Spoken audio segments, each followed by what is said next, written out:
Mshaanza maneno. Oh, mtazame Zuchu alivyonenepa. Yule sasa ndo mwenye mimba. Cheketa namna ambavyo Diamond alikuwa anamscout Zuchu kwenye corridor pale. Tazama video ya Masepetu wakati anatembea na Whozu. Mnataka kusema nini? Mnachokiwaza ndicho ninachokiwaza mimi, lakini nyinyi mnataka kusema nini? Kamuiba, kamuokota, kashushiwa kutoka kwa Mungu wa kwake. Mtoto hapo mkononi kwake, wa kwake, na watu wake wa karibu wamethibitisha kina Jackie Ropa. Jamani, mimi naomba usije kagombana akaja kuzoka mambo haya ambayo senyewe roho zikatahabani. Maana sasa sio Tanzania kushtuka, dunia itashtuka. Mwewe hivyo marafiki. Masija tena mambo yale, mtu kalewa basi ana siri zako unafanya kumtazama hivi. Afa na kusikitikia kila kuangalia kusikitikia tu. Aongee chochote.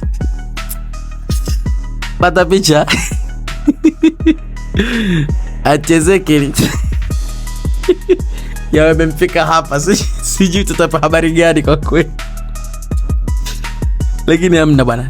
Dada yangu Wema Sepetu, mtoto wa kwake, kila mtu ana bodi yake. Kuna mtu bodi yake ya unene, kuna mtu bodi yake mwembamba, kuna mtu anazaa mwembamba hujui kama amezaa. Akwambia mimi nimetoa mtoto, nimezaa na wiki. Unasema wewe umezaa Kuna mtu mwili wake mnene. Kwa hiyo usianze kufananisha kati ya Zuchu na Wema, sijui nani kazaa nani. Nishaona hizo video. Msianze sasa kufananisha kugomanisha na nini. Acheni maneno yenu. Mnachokiwaza ndicho ninachokiwaza, lakini wacheni. Yeye kasema wa kwake, mwacheni. Mnachokiwaza ndicho nami ninachokiwaza kichwani.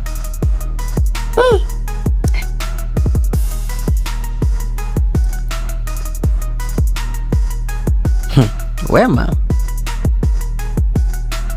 mtetea dadangu vigumu sana. Mtoto wa kwake, lakini yule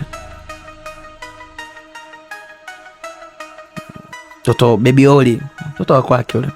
Anko wetu yule kanyoka. Na event yake tuko naye, bente dadangu yule.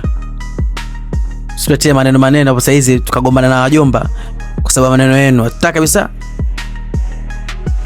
kabisa.